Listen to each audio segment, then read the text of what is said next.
Girl, stop playing. Welcome back to another episode of the Girl Stop Playin podcast. It's your favorite homegirl, Koereyelle, here to encourage you to stop playing with your potential and start working for what you want in life and in love. You already know that I believe you can make the money and you can get the honey. You can have it all as long as you are willing to work.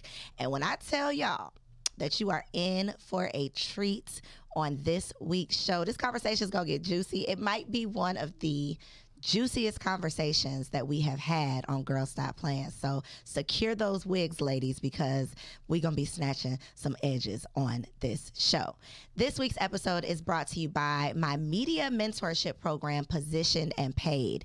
Inside of this 12-month media mentorship, I am teaching expert entrepreneurs how to get more exposure by leveraging podcasts, press, and other people's platforms so that you can get paid seamlessly without relying on social media, because I know y'all are sick and tired of that algorithm, just like I am. For more information on how you can become positioned and paid and how you can apply for this opportunity to work with me, check out the show notes below or log on to positionedandpaid.com/apply. All right, so this week's guest, she's back, y'all. I think she might be the first guest that we've brought back for, we needed a round two. This is part 2 of the Mikkey Bey interview, okay? So in case you missed the first part, Mikkey is a nationally known life coach, entrepreneur, speaker, and beauty industry expert.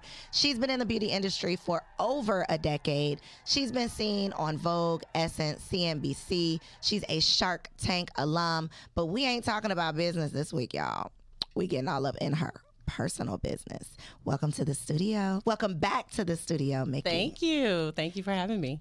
Take a deep breath. Are you ready? I'm ready. I think I need to take a deep breath. Am I ready? Y'all, Polly ain't ready. You see what I did? You see what I did? I did. I see what you did. So before we get into the real juicy conversation, one of the things that came up in the last interview that I didn't even know about and that the people have been going crazy about, go check it out if you missed it, is that you got engaged on your first date. So I want to take it back there because we talked about it last time, but the people had a lot of questions. So I want to just kind of talk about what that process looked like from getting engaged on the first date to actually getting married. Like, what was the in-between time like?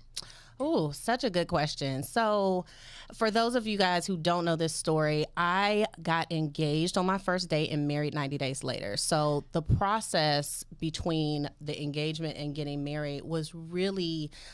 it was divine. I mean, that's the best way to put it, because once I knew that this is the person I'm supposed to be with, we moved ahead quickly. So he moved in with me 2 weeks after that. We started couples counseling the very next day. It was an 11-week Christian program, and we did that for the 11 weeks as we were getting to know each other, and it was really in depth. So we learned a lot about each other quickly. Mm-hmm. And the day after we graduated, we just decided to elope. Wow. And the reason was because my mom had just passed away the day before I met him. Mm-hmm. And I was in the midst of trying to plan a wedding. And I was the girl that wanted to be married at 19. So I had a vision. You had the vision. Yes. I had a vision of what I wanted and how I wanted it to be. I was going to have, wig changes, outfit changes, the whole thing. And when I really got into trying to make that moment come alive, it was really depressing because I didn't have my mom. And I never envisioned not doing having it without her. Correct. And so he looked at me and was like, babe, I don't need any of that. Let's just go do it. Mm-hmm. And so we literally went and got our outfits from Nordstrom's. I went and got a David's bridal dress, $150.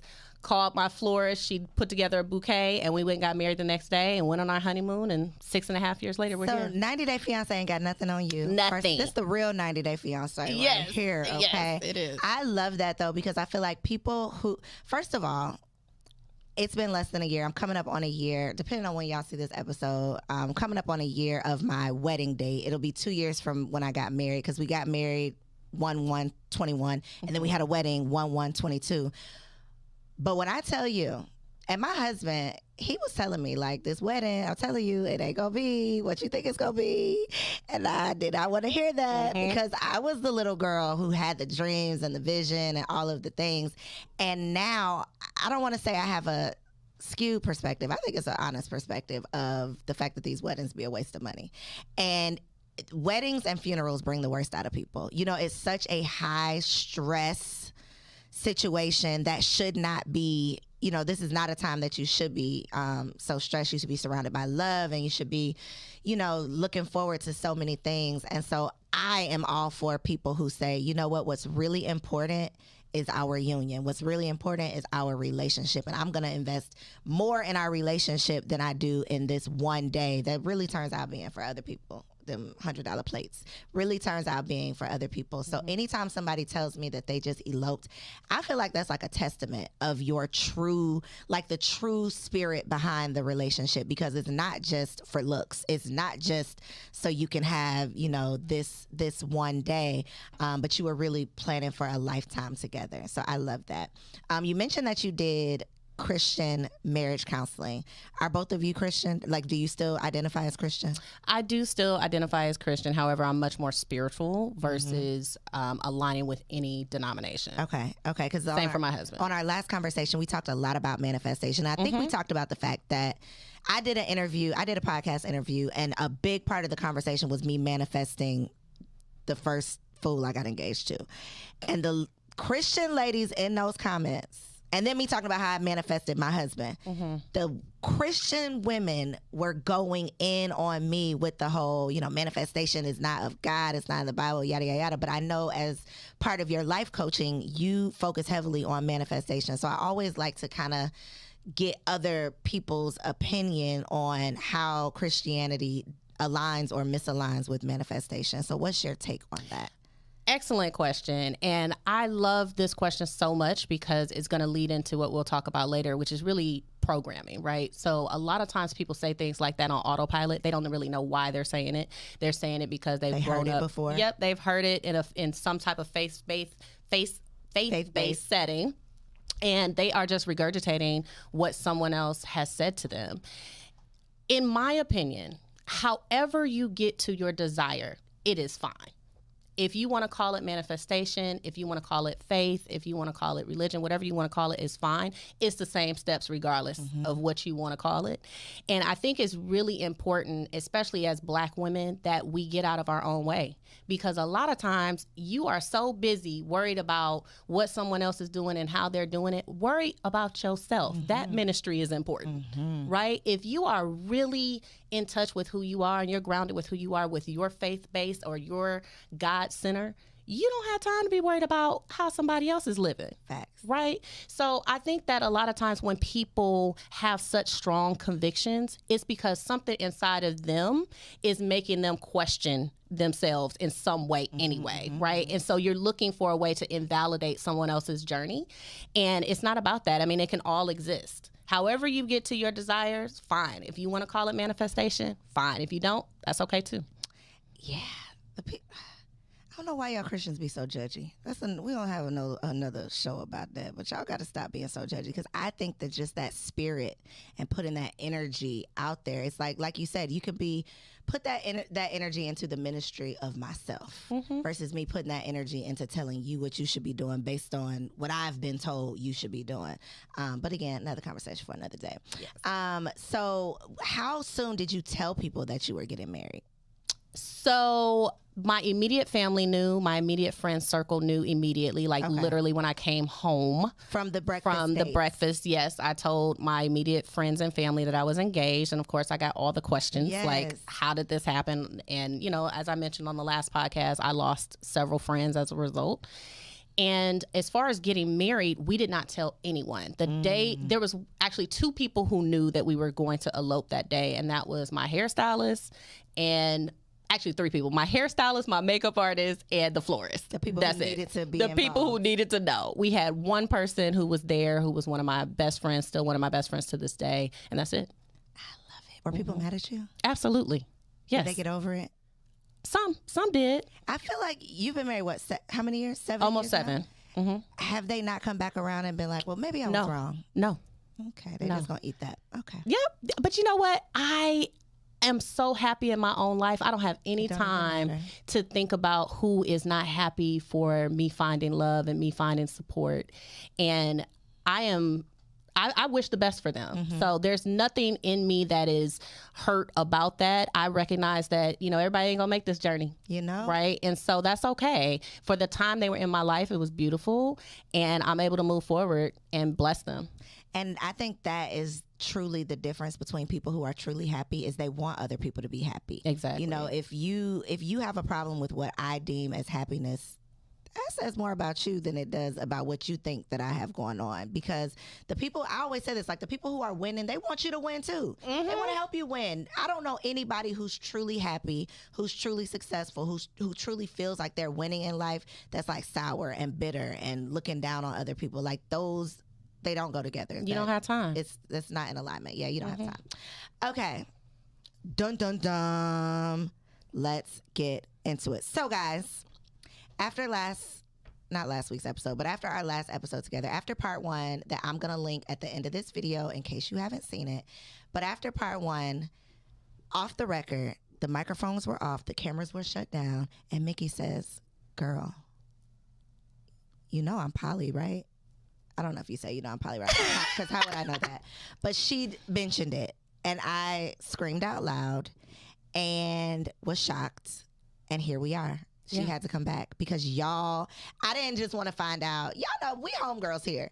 So I didn't want to just find out the scoop without sharing it with y'all. I think that this poly conversation is so much more normal to so many more people than we know of, because if you're not in it and you don't know anybody who is living that lifestyle, then it's a very taboo topic. But I think social media has kind of, you know, opened up the floodgates for people's alternative lifestyles and different ways that people are living. And so I'm excited to be able to have this conversation on my platform. I'm going to tell y'all right now, don't come in these comments talking crazy, okay? We are open-minded here at the Girl Stop Playin platform, and you can use your own platform to say all the things that you have to say.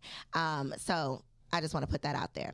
But before we talk about your personal journey with poly, I need some definitions. Okay. Because, and tell me if I'm right or if I'm wrong, but what I have here on my notes is polyamory, polygamy, polygyny. Am I missing any of the polys? Oh, there's lots of polys. There's more than 3? There's polyandrous. Good. There's lots. There's a lot. And I'm really only speaking to ethical non-monogamy, which is the large umbrella that all of that really fits under, right? Okay. And there's a lot of different subsections that fit underneath that as well, including polyamory. Okay. So it is not polygamy necessarily. Okay. Can you tell me the difference? Sure. So being polyamorous just means I have the ability to love more than one person. Okay. Flat out. Okay. Polygamy means I am a man who has multiple wives. Okay. Okay.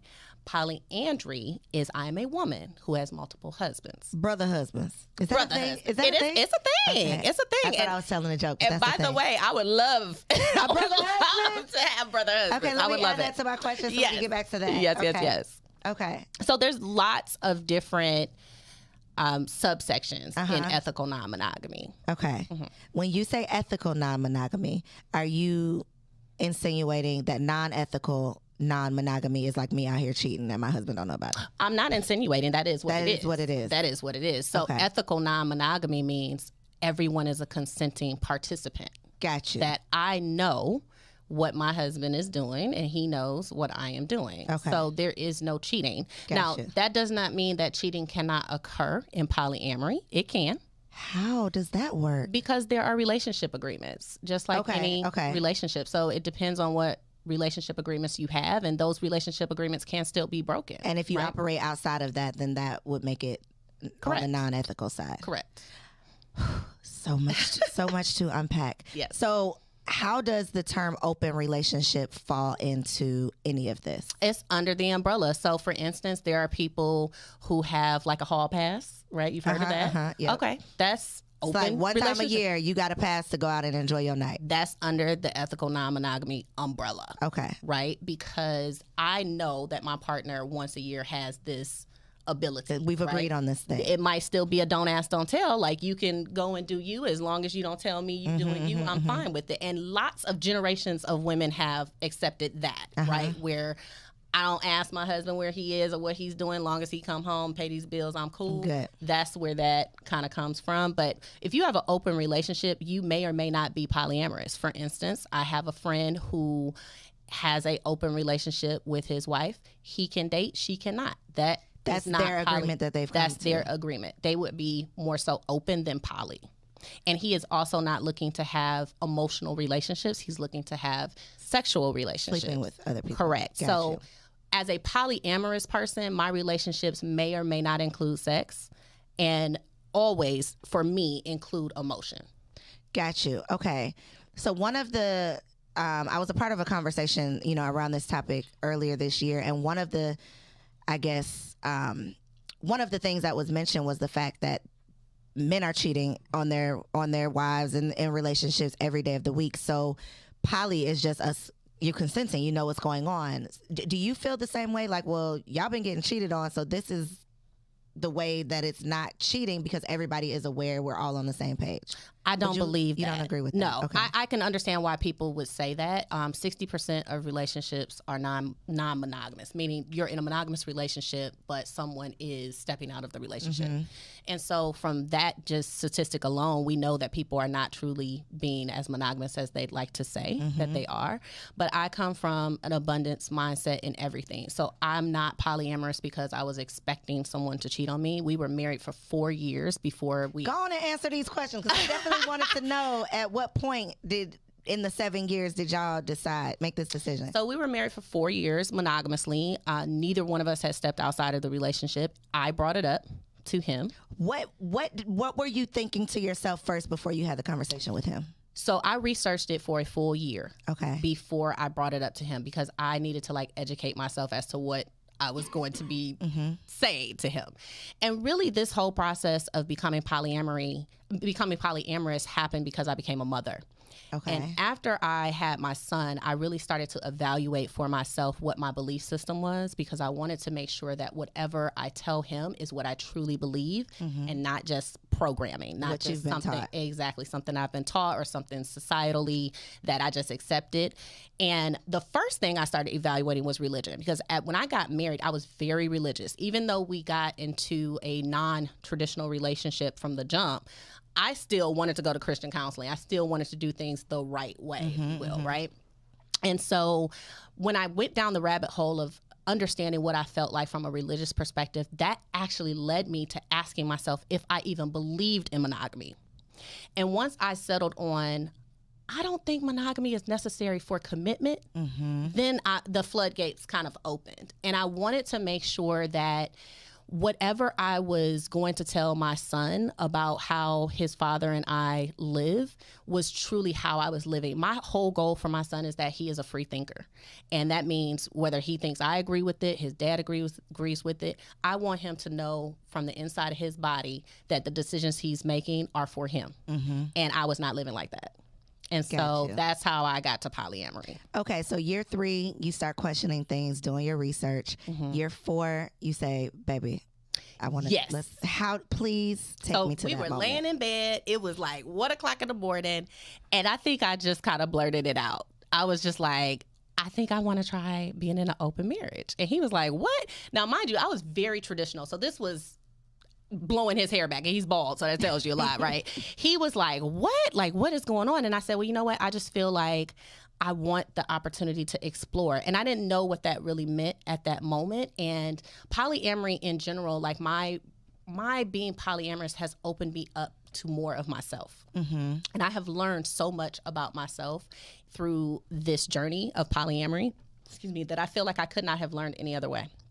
And so we were having that conversation and he was, down immediately. He was like, really? Yes. He was so relieved. And I was so thankful that we were having that conversation because he was like, whoo, like it's been rough trying to be monogamous. I was like, why didn't you say anything? Seriously? Yeah. I was like, well, why didn't you say anything? He was like, what am I going to say? Yeah. And I was like, no, I get that. But the way that we operate now has brought us so much closer together because there's no reason for you to be like feeling that kind of angst. And for him, it was more not really about the sex. It was like, I can't even meet a new woman at a bar and have a prolonged conversation with her because that under my definition would have been cheating to me. Right. And even on my side, I did not have male close friendships after I got married. Right. Because I felt like it was disrespectful. And I didn't have a place to put those types of relationships because, you know, the old women would tell you, girl, you want to make your husband think anything, right? So that's kind of the perspective that I was coming from. When we decided to open up our marriage, it really allowed me to revive those friendships that I had let go by the wayside as a result of me being married, and B, it introduced me to more of myself on a deeper level.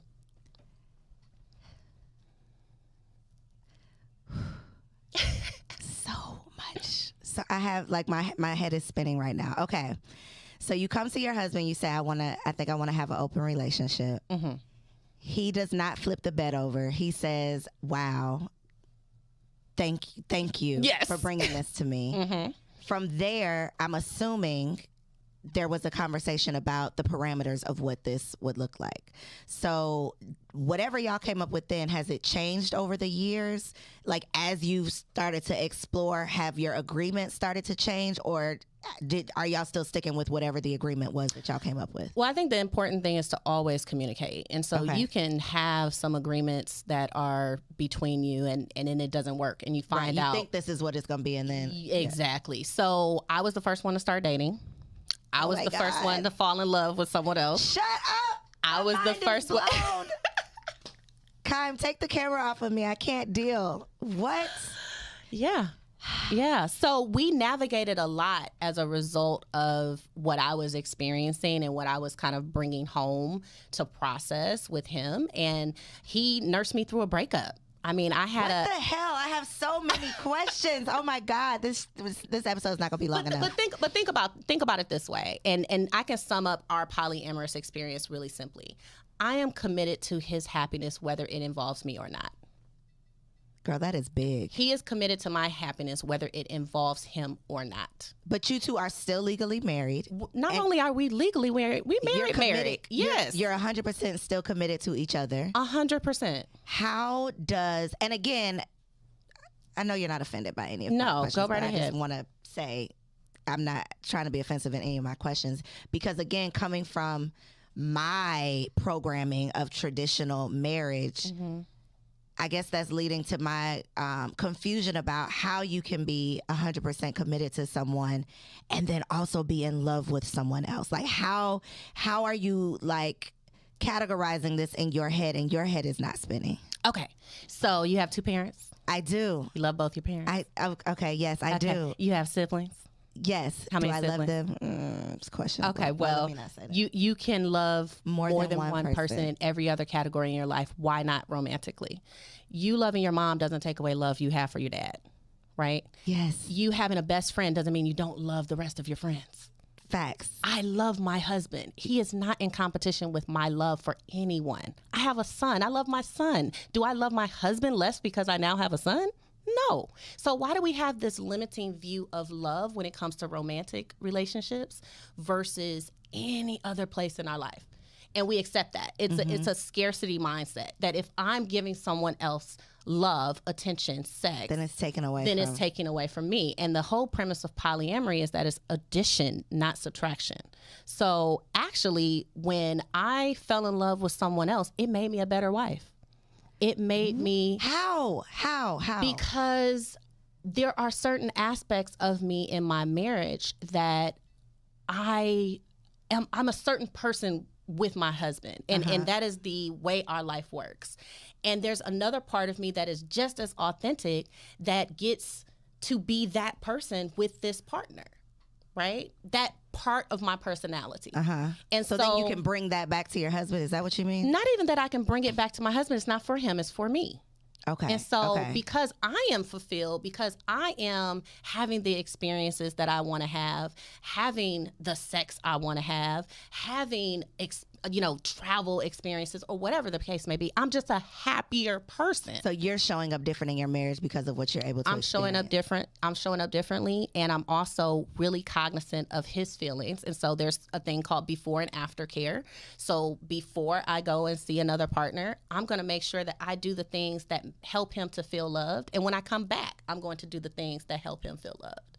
And so it really is about having consideration, being transparent, having that trust, and being just open to whatever this journey is going to allow and unfold, being open to that. So what is the communication like? And I'm assuming that everybody's, relationship is different. So you can only, of course, speak for yourself. How much do you and your husband share with each other? So I share what is needed. Okay. And if he asks me a direct question and I'm comfortable answering it, I will answer as long as it does not infringe upon the privacy of the other partner. Okay. Does that make sense?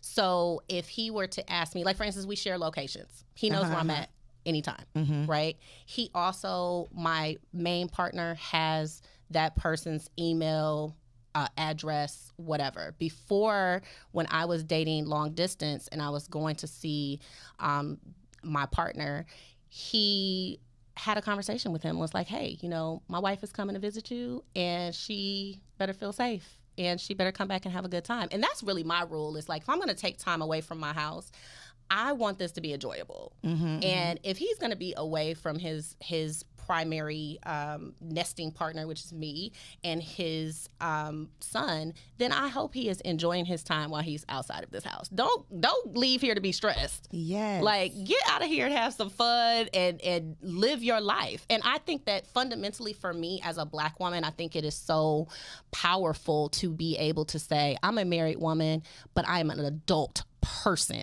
who gets to decide who I do anything with, including my husband. If I decide I don't want to have sex with you, I don't have to. I don't have to have sex with anyone that I don't want to have sex with. Is sex a requirement in these relationships? Not at all. Not at all. So is that not just friendship then? No, because it can be. But I think polyamory, when you look at the spectrum of relationships and you talk to polyamorous people, there are very intimate relationships that don't involve sex. I mean, for me, sex is not the measure of how deep a relationship is. And I have people in my life that I've never had sex with that I would consider to be an intimate partner. Yeah. Okay, so how do kids play a role? Because you and your husband, obviously, you share a son. I know your husband has twin daughters that we talked about. If he is with one of these partners and they have a child, how does that work? Is that one of your parameters, like one of your rules? Like, it has to be safe sex so that you're not running the risk of having a child? Or what's that agreement? Or is there one? So we have had that conversation. Okay. My husband doesn't want any more kids. Okay. I actually do want another child Outside of your marriage? Well, he has said if that's something that I really want, that is a possibility. However, it's not, I don't think I want it bad enough to do that. But again, it's not about limitation. And I get that this is going to be hard for a lot of people to hear and understand. But ultimately, it comes down to, I do not own him. He does not own me. If he feels he needs to have a child, he can have that child. Wow. And so I understand that this is really Girl, you see me. I'm like, is my wig secured? Yes. But the reason is because we're taught, especially as Black women, right? The whole point of why most of us want to get married is because we want to be chosen. And so we can't be really, the one. Yes, we want to be the one. And then statistically, we know that over half of Black women will never marry, right? So then we've got all these things kind of swirling around in our consciousness and in our programming that says, okay, well, if I'm going to be married, he's still not choosing me if he's over there with her. Not the case. Not the case. Because, sis, if he's not going to choose you, he's not going to choose you regardless. And you can't make him. Right? You cannot make anyone choose you. And what about you choosing you? Right? I can be secure that my husband, he went to Napa Valley with one of his partners. Napa is wine and beautiful scenery and hotels. What you think was going on? Right? I'm completely, but let me tell you why I'm okay with that. Girl, when the nurses bring donuts to my husband's job, I be like, don't eat them donuts. I'll get you a donut. My head is spinning. Why? I wanna give my man donuts. But what does it matter if he gets a donut from somebody else? Donut. Why? What is the thought? Tell me, walk me through the thought behind him eating this woman that donut. Don't need to be feeding. Don't worry about if he hungry. I'll Uber eat you some donuts. But why? What does it matter if he eats those donuts if he still loves your donuts? I'm a ridiculous person. I know this. I'm not saying I'm not. I'm just saying in my mind, don't ask him, do he want something when you go grab lunch? I'm a ridiculous person. But guess what? Because I'm still What if he wants her donuts? He better not want her donuts. What if he does? Because you're saying she's offering donuts. I'm saying, what if he wants her donuts? I better not find out that he wanted them donuts. So you're okay as long as you don't know. We're still talking about donuts and not cheating, right? We're not secretly talking about sex. We are secretly talking about sex. Hell no. You know what? I have said, okay, since this is, this is that show, right? I have said to myself, because of these statistics, if my husband cheated on me, is that a deal breaker? Would that just be the end of my world? And the logical side of myself, and I have had this conversation with my husband, obviously, but the logical side of myself is, well, you would be a fool because the statistics say there's a however many percentage chance that over the course of your lifetime together, this is a possibility. And I would just be a fool to pretend like that is not a thing, right? So logically, do I think my world would end? Would I try to kill him? No, right? Is that something that I am willing to just be like, I'm accepting of it? I don't even want the lady bringing you lunch. So absolutely not. But I don't know. I think it's just part of my programming. I think that is completely fine. I think my reason for wanting to be open about this, and this is the first time I've spoken about it publicly, my reason for wanting to be open about it is that I think we as Black people need to know that there are options. I did not know this was a thing until I was 37 years old, right? I didn't know that I could choose my relationship structure. As a life coach, I help people design a life that they want to live.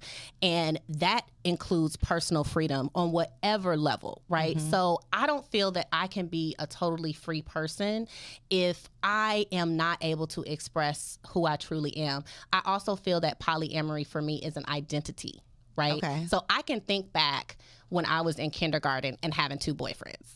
Shut up. I can think back. You've been living this life, Mickey. I've been living this life. However, I was programmed to be monogamous. So all of my relationships, I had been monogamous. And I remember telling my husband in marriage counseling, if you cheat on me, I'll leave. Period. Point blank in the end. Like, no discussion. Because at that time, I didn't see how you could love me and do an act with someone else, right? But now I understand so much because it's not about, for me, it's about personal choice. And as a Black woman, so much we have to acquiesce in life, in relationships.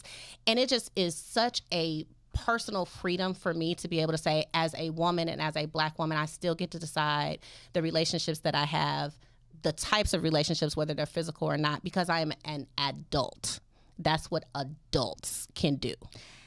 Okay, I have a question. If we have to cut this out of the show, it's fine. Okay. Because we're pre-recording this. It's not live.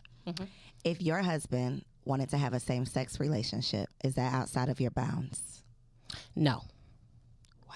He does not, but no. But no. No, because again, it is about his choice. Girl, I would be so scared. Oh my God, I would just be so scared. But is think about an agreement. Yes, safe sex is an agreement, and I want to talk about that too, because a big misconception is that we are somehow more at risk than monogamous people. Is completely not true. Because really, yes, because statistically, free me of this. Let me help you. Okay. Let me help you. So we already talked about 60% of monogamous relationships are non-monogamous, non-ethically, right? And those conversations are really not happening between said monogamous person and other monogamous person about STIs, about STDs. Whereas in polyamory, that is typically one of the first conversations you have. You are exchanging test results. You are having those open conversations. And it is understood that, we're having multiple partners in some cases not. But if we are going to be sexual, then this is the protocol, right? Safe sex is mandatory. Period. Point blank. It's no discussion about that. So understanding that if people are being non-monogamous, unethically, right? They're cheating. How many of them are using protection? How many of them are getting tested before they do that? So statistically, we are actually equal for the amount of STDs, STI transmission as monogamous people to non-monogamous people. Got you. Okay. So coming from your initial mindset around, if you cheat on me, I'm going to leave you, that perspective to where you are now, being very open, does jealousy ever come in? Yes. Jealousy does come in. And then what you do to get it out?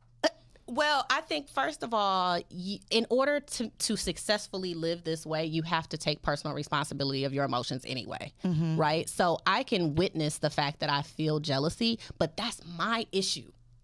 That's not my husband's. You are so much better than me. Oh my God. The maturity in this. But here's the thing. I have to ask myself some questions like, why do I feel jealous? What is happening that is causing me? That's my trigger. That's not him doing that to me. That's me doing that to me. Why am I triggered in this moment? And what can I do to soothe myself? Right? And that may require me taking it to him and saying, hey, babe, I'm feeling jealous. Do you have a conversation about Absolutely. it? Okay. I just had this conversation with him 3 days ago that I was feeling jealous. Absolutely. It does happen. Was it a jealousy of someone getting something that you're not getting? That's what all jealousy is. Yeah. Okay, But it's not a continuum, right? It's not that he's always doing something for someone else where I'm not getting. This was actually the young lady that he went to Napa with. They were together for 5 days, and then he let me know that he wanted to go on a date.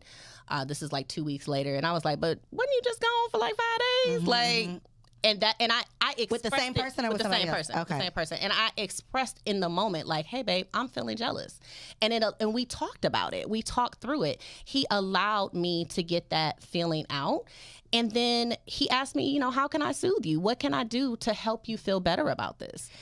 What, and you might not know the answer to this, but I'm curious about what the percentage of married couples who practice this lifestyle, what is the percentage of them getting a divorce? Because I think a big part of this too is this fear of, well, what if you decide you love somebody more than me and then you want that to be your primary person? Pick me. If that happens, I am happy for him. Shut your mouth. I do not Are live you my serious? life. I'm dead serious. I am not living my life in fear that this man is going to wake up one day and be like, I don't want you. Right? Because ultimately, this is about, he is here for his own evolution as I am here for my own evolution. I am here to meet my own desires. He is here to meet his own desires. If I am truly in support of him doing that, if he comes to me and says, you know what, Mick, this isn't what I want to be over here, I'm going to say, God bless you. I understand. I'm going to say, I'm going to kill you. Well, but why?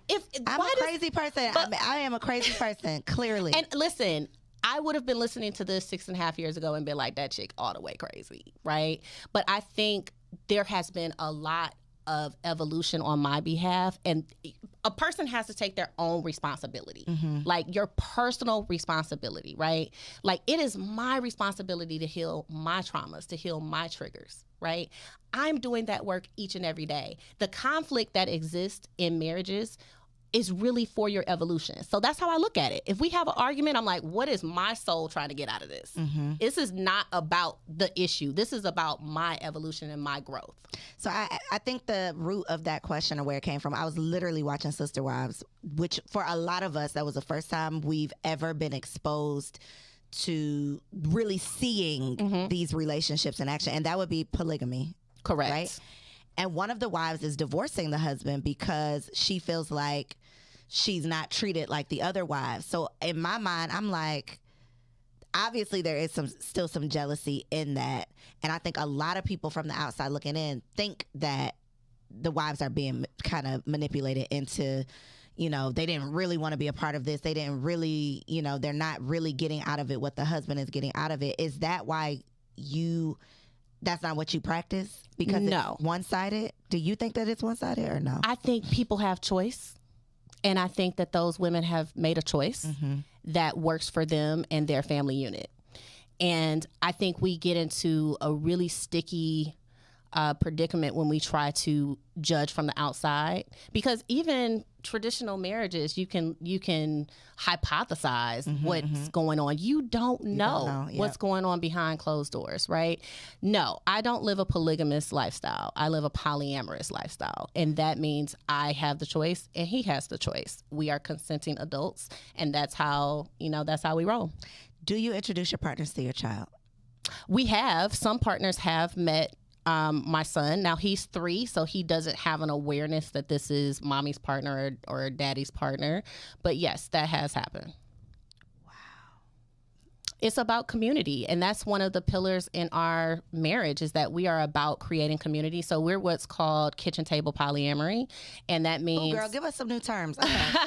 So kitchen table polyamory means that we are about serving the community as a whole. Like everyone is literally welcome at our kitchen table. So he is not dating in silo. There is parallel polyamory, which might be like a don't ask, don't tell situation where I know that he's dating, but I don't meet the person. I don't want to know anything, any of that kind of stuff. We are very open. So actually on our anniversary this year, he wanted to go to a hip hop concert I did not want to go to. And I said, why don't you take your partner on our anniversary? And he went out with her. She came over to our house and they went on the date. I can feel the rage rising up in me. You know what? But why? I mean, ask yourself what the rage is, because here's the thing. We've celebrated 6 years together. We're going to celebrate however many more. And that is just the day that he would be happier at this hip hop concert with his partner. He asked to take me and I'm not into it. So I'm like, why don't you go with someone who's really going to enjoy that? So do y'all ever, is the only difference between what you all do and like a swinger is that they do it together? So we are not swingers. Is that what a swinger is? Because clearly I'm ignorant on this whole topic. Swinging would be like my husband and I are swapping with another couple, or we are, or going to like a swingers club. Girlfriend together or something like that. Okay. Well, that's a triad. If girl, we have I don't know any of the things. Okay. Okay. It's deep. It's a lot, but ultimately, all of it falls under ENM, ethical non-monogamy. Okay. Right. So whether you're having threesomes with your man, that's technically the same thing. Correct. Okay. Right. We do not practice swinging, but that is a choice that some people make. We don't date together, so he's dating separately. I'm dating separately. Got you.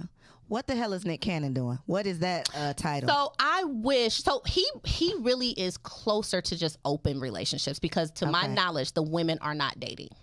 It's right. They're separate relationships. He's ethically non-monogamous, and he is open relating to these women. Got you. Okay. So then my last question would be, how, in your opinion, does this style of relationship affect the Black community positively or negatively? What's your opinion? I think that this could be really positive, specifically for Black women and for our children in this community, because as I mentioned, we are already 50% of us won't get married. And that doesn't mean that we don't want that, and we don't want a committed partner, and we want to have children. This allows for many different people, truly like a village, right, to come in and help you with the children, with finances. It's group economics, essentially, right? And so it requires us to have a different perspective. You have to uncouple the thought patterns that you have, right? And look at how you have been programmed to think and assess if this is something that would work for you. And by no means am I trying to convert anyone to this lifestyle. It's what's for me is for me, and what's for you is for you. But I would just say, have an open mind, because just because you don't know someone is doing this, like before this, most people didn't know that this is how we're living. But I think it's important because representation does matter. And I do want to mention one other thing that we didn't get to. So I would also consider myself to be on the asexual spectrum, which means... Okay. Yes, let's get to it, because what does that mean? So it means that I identify as demisexual, which means I need a connection in order to have sex in the first place. And also I have spikes in sexual desire. So I could go years without sex and it would not bother me. Okay. Right? Problematic in marriage. When I first got married and I realized how much of a mismatch my sex drive was to my husband's, it was a source of guilt for me. It was a source of unworthiness. It made me feel like I'm not being a good wife. And being polyamorous has really allowed me to be more of myself, because I'm able to say, babe, this isn't something I can do for you on a regular basis, but that doesn't mean you shouldn't have it. Right. And so for me, it has really allowed me to be free and really be who I am, and have, when I do have sex with my husband or have sex with anyone for that matter, it's because I truly want to. It is not out of obligation. It is not because we're in a relationship or any of that. It's truly because this is a moment where I'm feeling that desire and I want to share that. You are multifaceted. I am. And so Black people Asexual are. and demisexual. Would you say that the majority of women are demisexual? I can't speak to the majority. I can in say... terms of men versus women, because a big thing that we've been taught is like, sex for men is like something totally different. Physical. It's not nearly as emotional or meaningful or whatever as it is for most women. I think most women cannot just have sex with just anybody. Casual, just straight casual sex. There are some women who can, and more power to them. For me, if I do not have emotions with you, it's not going to work no way. I don't care what it actually is. Like, it's not going to be pleasurable for me. And I think I spent a lot of time, actually, now knowing that information, that was a huge reason of why we became poly in the first place, because I knew something was off. I didn't know what it was, and it was making me feel bad. And I was really just searching for like the relief of like, why is this something I can't do in my marriage when I love him more than anyone and I desire him mentally? My body is not responding. And so I really was looking for answers to that. And I want to say too, you mentioned if your husband cheated on you, like, would you dismantle your whole marriage? And I think it's an important question to ask yourselves, right? Because ultimately, my husband is the person I should be doing life with, I should be building with, I should be raising children with. That is what we're doing. He does not need to be my everything. He does not need to fulfill all of the boxes that I as a person need. And I think that that's too much pressure for any one person. And all we have done is remove that expectation and allow for the development and the growth as individuals, right? And then come together collectively and say, okay, how can I support you? How can I support me? And how can we help the collective grow? I have one more superficial question. Yeah. Do y'all like talk on the phone with other people in front of each other, or is that one of the understandings too? Like, you keep that? No, it's open. Oh, you said kitchen table. Kitchen table. Yeah. If he's having a conversation, I give him his privacy. But like, if somebody calls and he answers the phone, it's fine. If I was not pregnant, I would have so many drinks right now. What is it though? Tell me. What is blowing your mind? It's literally just like the opposite of everything you've been taught. That's it. It's not that I think that I'm like, opposed. Well, I am opposed to it, because I told y'all I don't even want my husband eating the donuts. But it's not that I'm judging you at all. It's just like it's like if you've been Christian your whole life and then you get this new awakening that there is something else. There is another option. There might be another way of thinking. It's just my head is spinning and I need a drink. So I'm going to have one in a couple months in your honor. We'll have one together in a couple months. Sounds good. Wow. Jesus Cristo. Okay, look in this camera right here and tell the people how they can connect with you online. She don't post about this though, so if y'all want to connect on this topic, maybe you talk about this in life coaching. Yeah, I mean, anything is up for grabs in life coaching. I'm more than happy to talk to you if you're thinking about polyamory or just want to figure out how to live a life of your own design. I am Get Mikkey Bey on all social networks, as well as my email is info@getmickeybey.com, and my website is getmickeybey.com. Yes. Okay. So another bomb episode. As you can see behind me, can they see behind me my books, my new books? They can't see them. Okay. Well, you can see this one. Brand new book. Nobody is coming to save you. It truly is. It's not about being polygamous, but it's about saving yourself, figuring out the life that you want to live and not waiting on somebody to come along to help you live it, but knowing that you have everything you need to pull yourself up, discover your purpose, and live the life that you were born to live. So I'll link it below. Grab your copy. Thank y'all for tuning in. Tell me in the comments what questions y'all have that we didn't answer, because I feel like this was not... We ain't never even had a part 3, but we might not, need, because I just asked what I wanted to know. So let me know in the comments what y'all want to know, what you think about the conversation. I am curious to know if y'all wigs are sliding back as well. I love y'all. Thank you for tuning in. See you on the next episode. Hey, I hope you enjoyed that video. This channel is all about encouraging you to stop playing with your potential and start working for what you want in life and in love. So make sure you hit that subscribe button so that you'll be notified when the next video drops. And comment below and let me know what you want to see on the next video. Peace out.